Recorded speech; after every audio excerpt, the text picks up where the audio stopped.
Hi viewers, if you are watching my channel Sudha 13 Biology, that was changed to Sudha Biology, and if you are watching for the first time, please subscribe and press the bell icon so that you'll get notifications further. And if you like my videos, please share it so that it will be useful for many students at present. And I hope everyone is safe at home and take some precautions to boost your immunity. So I'll give you some tips which are improving your immunity or resistance in the next session. So for today's session, I would like to start with conduction of nerve impulse. So in order to go for conduction of nerve impulse, you must be familiar with neuron structure, right? So what does the neuron structure includes? So it constitutes cyton with the dendrites and axon with the axon bulbs which are terminating.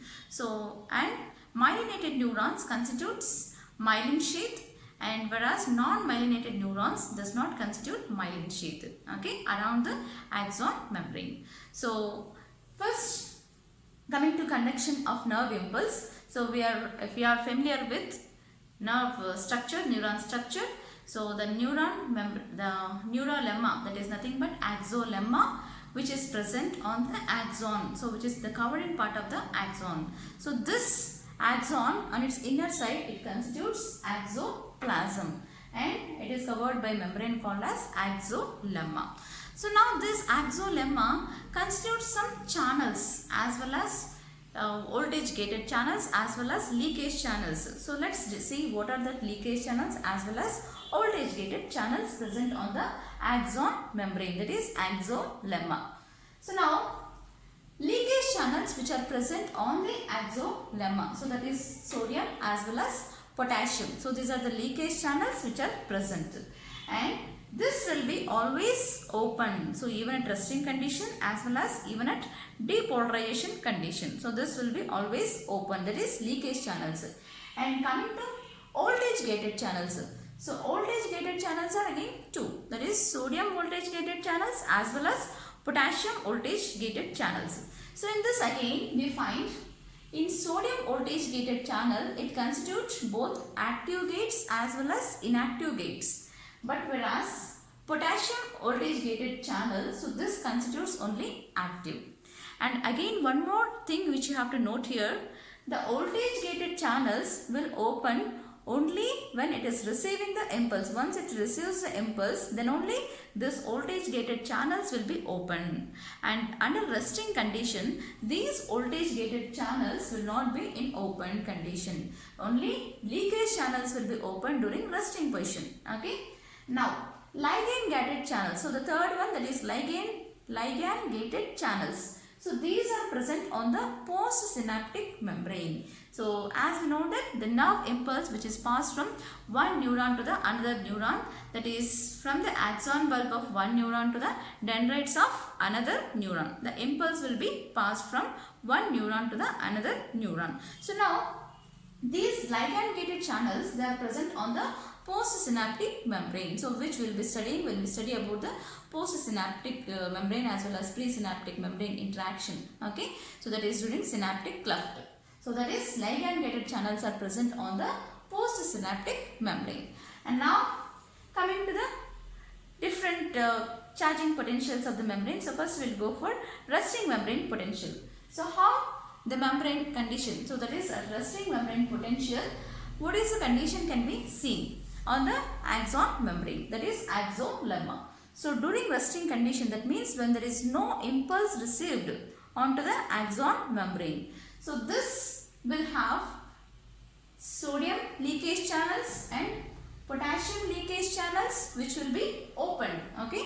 So I said that leakage channels will be always open. So under resting condition, when there is no impulse received onto the axon membrane, sodium channels as well leakage channels and potassium leakage channels are open condition. Okay. But the gates of this one, so gates of voltage gated channels of sodium and potassium are closed. Okay. Voltage gated channels of sodium as well as potassium are closed at resting condition.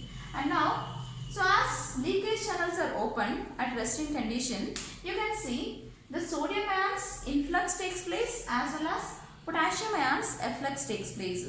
And remember that again, compared to sodium, potassium leakage channels will be present more on the axon membrane. Okay, so now, so the movement of ions towards the exoplasm we say it as influx, and the movement of ions towards the extracellular fluid, that is towards the outer side of axon membrane, we call it as efflux. When it is moving out, we say it as efflux. And influx, so here the sodium ions influx is less compared to the potassium ions efflux at resting condition. Okay, so at resting condition, if one sodium ion is moving out, 3 potassium ions will be moving out.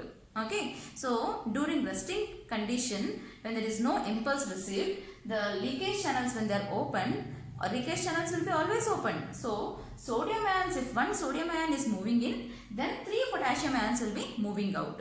So this creates more positive charged ions towards the extracellular fluid and less amount of positive charge towards the inner side. So obviously you can see more positive charge on the outer side of the membrane, whereas negative charge on the inner side of the membrane. So the resting potential membrane, so this will have resting membrane potential will have voltage, that is minus 70 millivolts. So during this condition you can see positive charge towards the outer side and negative charge towards the inner side, as because more potassium efflux is seen here.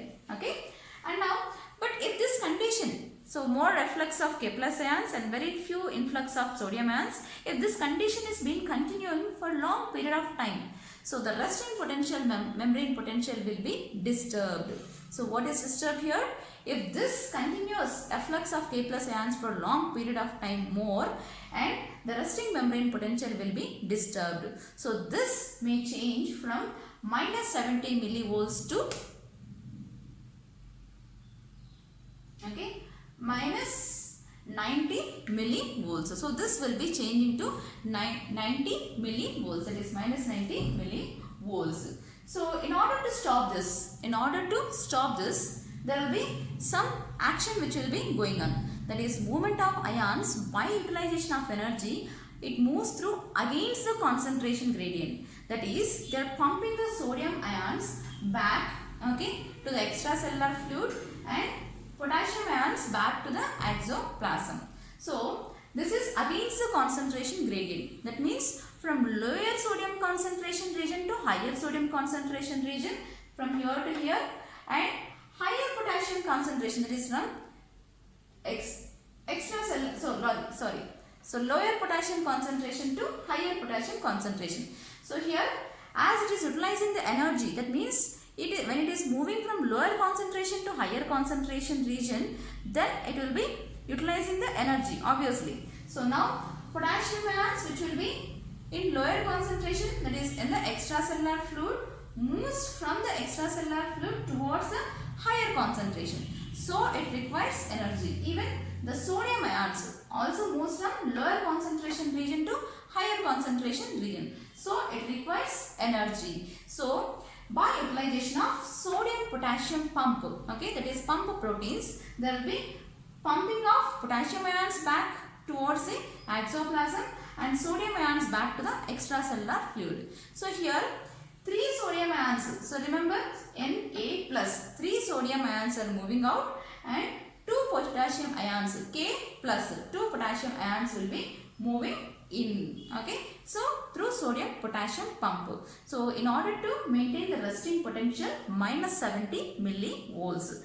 So if the resting potential should not be disturbed, so in order to maintain minus 70 millivolts, this by utilization of energy and through sodium potassium pump, this K plus ions will be influxed, that is 2 K plus ions will be influxed and 3 K plus sodium ions will be effluxed.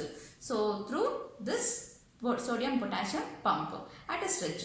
So if 3 sodium ions are moving out, 2 potassium ions will be coming in. So like this, to maintain the resting membrane potential minus 70 millivolts. So this utilization of energy takes place and pumping of ions will be taken place. 3 sodium out and 2 potassium in at a stretch.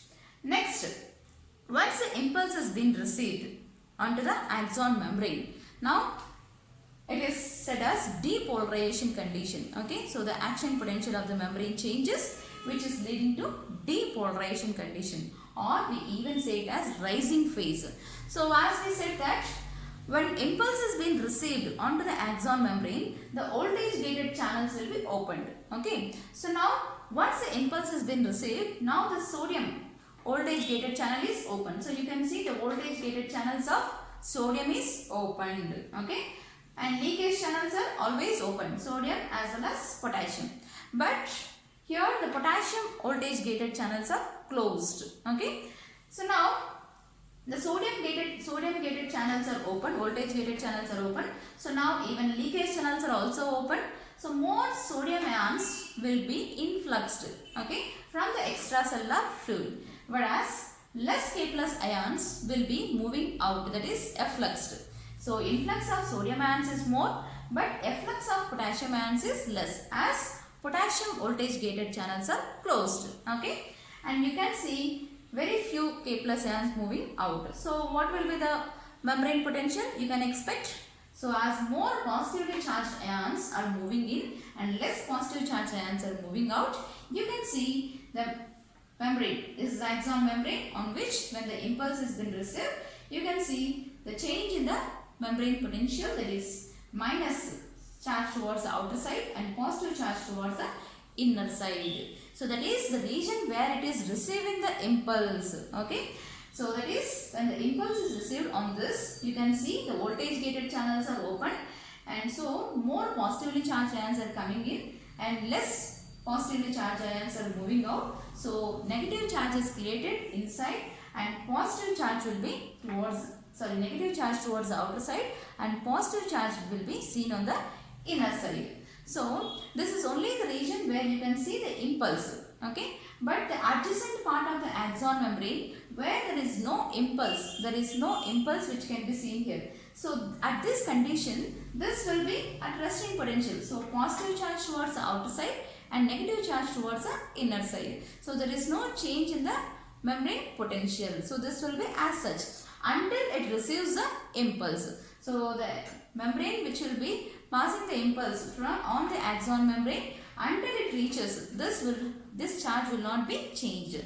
But here as it is receiving the impulse, it is in depolarization condition, the charge potential is also changed, that is minus towards the outer side and positive towards the inner side, as because more positive ions are coming towards the inner side. So during the depolarization condition, that is rising phase, the membrane potential will be minus 55 millivolts. So you have to remember the millivolts. So what is the millivolts which can be seen at resting potential at depolarization state? Okay, so it is reaching up to minus 55 millivolts. And if this is continuing for still more time, so that reaches to spike potential, which is said as spike potential. So that is plus 45 millivolts. So that is peak of the depolarization phase. That is more influx of sodium ions is increased and less K plus ions moving out. So this leads to a peak of depolarization, which is called as spike potential, which is called as plus 45 millivolts. That is spike potential we can see. And what is action potential? That is the electrical potential difference between the two areas. The electrical potential difference between two areas is considered as action potential. So it occurs when the depolarization reaches the threshold level. So when the depolarization reaches threshold level, that is minus 55 millivolts, you can see action potential on the membrane. So that is action potential. And one more important thing, that neurons always follows all or none principle. So what is this all or none principle? That is, non-impulse is either conducted totally, okay, or not conducted at all. So that means it follows all or none principle. So that means neurons follow all or none principle. It means now impulse is either conducted totally, okay, it will be conducted either totally when the channels are open, or not conducted at all. So it remains at resting phase. So this condition can be seen. So that is all or none principle. So during the depolarization phase, the charge membrane potential will be minus 55 millivolts. If this depolarization reaches to peak stage, okay, so this is normal threshold potential minus 55 millivolts. If it is reaching to peak stage, okay, so that will be plus 45 millivolts. That is peak of depolarization. So when is peak of depolarization seen? When this sodium and potassium, sodium gated channels which are open continuously for long period, and more influx of sodium ions takes place towards the inner side continuously for long period. So this leads to depolarization at peak stage, that we call it as spike potential. Okay. Now let's see what is repolarization. The next phase is repolarization phase. Okay. So the next phase it is repolarization, which is called as falling phase. So what happens in this? By looking at the diagram itself, you can make out. So you have the sodium leakage channels are open and sodium active gates